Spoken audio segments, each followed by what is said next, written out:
परमेश्वर के नाम की स्तुति हो। हम लोग जो आज इस मीटिंग में शामिल हैं, 2006 के आरंभ में जो हुआ था, परमेश्वर ने भारत देश के बारे में एक दर्शन दिखाया था। उसे संक्षिप्त रूप में अभी हम देखने वाले हैं। जून के महीने 16वां दिन, वर्ष 2006, यहोवा ने हमसे बात किया है।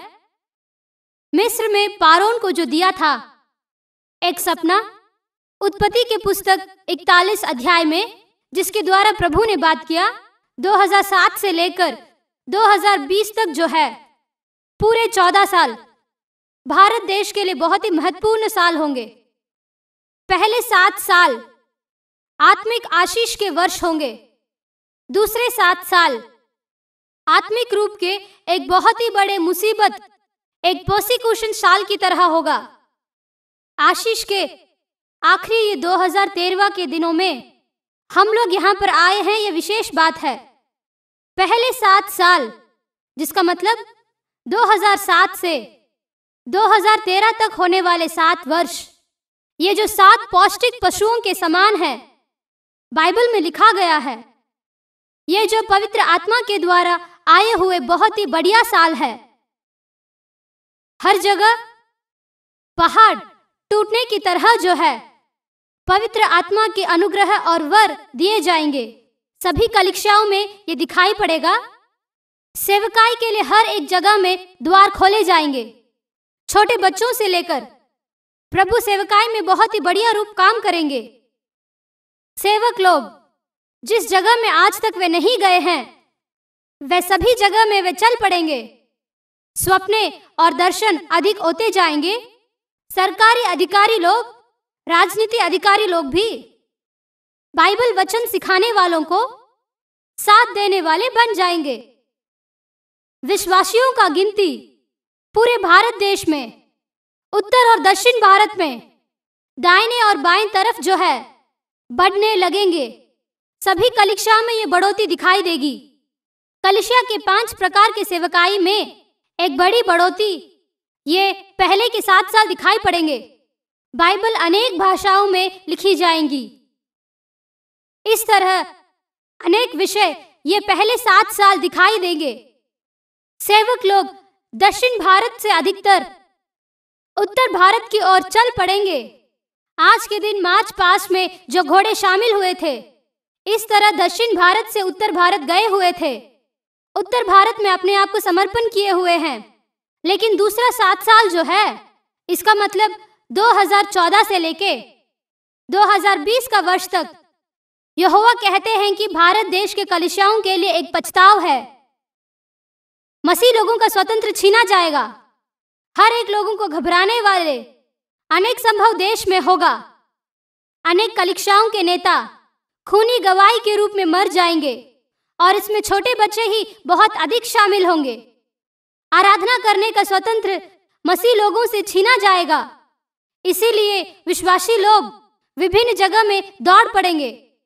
इस पछताव को न्यूरो चक्रवर्ती के समय में, रोमी साम्राज्य के उस समय में यहोवा ने इसका संपर्क किया है। वहां पर जो संभव हुआ था उसे बताने की कोई जरूरत नहीं है।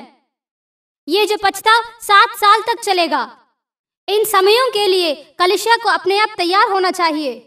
विश्वासी को तैयार करने के लिए यहोवा पूछते हैं, नहीं तो ये सब इस पछताव के समय में पीछे जाने का अनेक संभव है, ये कहते हैं। इसके लिए ये कलीसिया क्या करना चाहिए, उसके बारे में यहोवा ने कुछ आलोचना दिया है।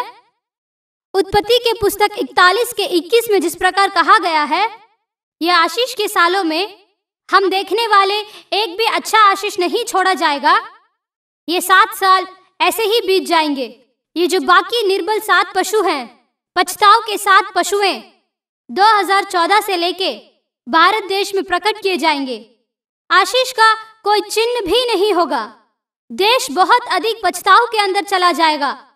ये भोजन और पानी के लिए होने वाला नहीं है, लेकिन वचन के लिए होने वाला पछताव है। इसके लिए कलीसिया क्या करना चाहिए, जिसे जानने के लिए 9 दिन तक मैं उपवास में बैठी रही। तब जो है भारत देश के कलीसियाओं को कुछ आलोचना प्रभु ने दिया। उसमें पहला, भारत देश के हर एक कलिकाएं एक साथ हाथ मिलाकर जो है इन समय का सामना करना चाहिए। जिस तरह यूसुफ ने मिस्र देश में किया था, हर एक कलिका में 20% लोगों को अलग करके उनके लिए विशेष अभ्यास देना है। भारत देश में अब तक जहां सुसमाचार नहीं पहुंचा है, मिशनरी के रूप में भेजने की एक आज्ञा परमेश्वर ने दिया है, जिसे भारत देश की कलिका करते हैं उनकी स्तुति करती हूँ।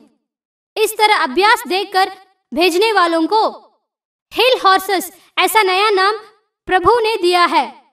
अभी से कलिका चुपचाप नहीं रहना चाहिए। देश को नाश होते हुए भोज के साथ देश में सुसमाचार बताने के लिए कलिका आगे आना चाहिए।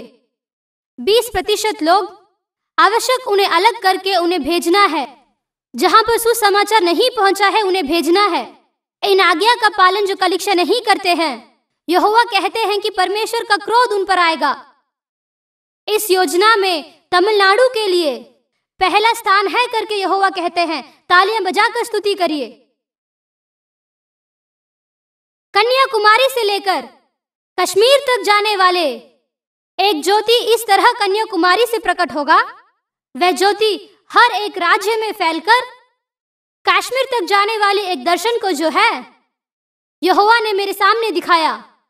अय्यूब की पुस्तक 37वें अध्याय में वचन 9 को भी प्रभु ने दिखाया। दक्षिण दिशा से बावंडर और उत्तर दिशा से जाड़ आता है, वे कहते हैं। इसका अर्थ संक्षिप्त रूप में बताते समय दक्षिण भारत से लेकर एक तूफानी हवा उठ चलेगी। मतलब इस देश में प्रभु की जो सेना है तूफान की तेजी से जो है दक्षिण भारत से उठकर जाएगी। उसी समय में उत्तर भारत से देश के बीच में जो है शैतान की शक्ति भी उभर कर आएगी। दोनों के बीच में जो है एक मुकाबला होगा। आज हम देखने वाला ये दृश्य उत्तरी भारत में और भारत के माध्यम में रहने वाले सातान के राज्य हैं। प्रभु के लोगों के साथ झगड़ने के लिए पूरे बल से जो है उठकर आएंगे। मत्ती का पुस्तक 12वां अध्याय में 29 वचन में जिस प्रकार कहा गया है, जब तक कि वे पहले उस बलवंत को ना बांध ले। इसके लिए आत्मिक प्रकार के युद्ध करने के लिए तैयार होना चाहिए। परमेश्वर की सेना जो हिल हॉर्स है उसके लिए और शैतान उठाने वाली जो सेना है डेसर्ट हॉर्स के बीच में ये युद्ध होता ही रहेगा। इसमें परमेश्वर की सेना जीत पाके देश को यीशु मसीह के लिए पकड़ लेगा। तालियां बजाकर हम लोग उत्साहित से प्रभु की स्तुति करेंगे। मसीह के इतिहास में आज तक जो भी युद्ध हुआ है उनमें से यही बहुत बड़ा युद्ध होगा, परमेश्वर ने कहा है। क्योंकि 121 करोड़ लोगों को यीशु मसीह ने जो सुसमाचार लेकर आया है उसकी वजह से होने वाला युद्ध यही है। देश प्रभु को जानने वाला ज्ञान पालेगी। सभी लोग प्रभु को जानने के लिए एक स्थिति बन जाएगी। यीशु मसीह के लिए सुसमाचार काम करने के लिए हम लोगों को मिलने वाला बहुत ही अच्छा मौका ये साल है। तो सिर्फ 2013 तक ही ये स्वतंत्र है।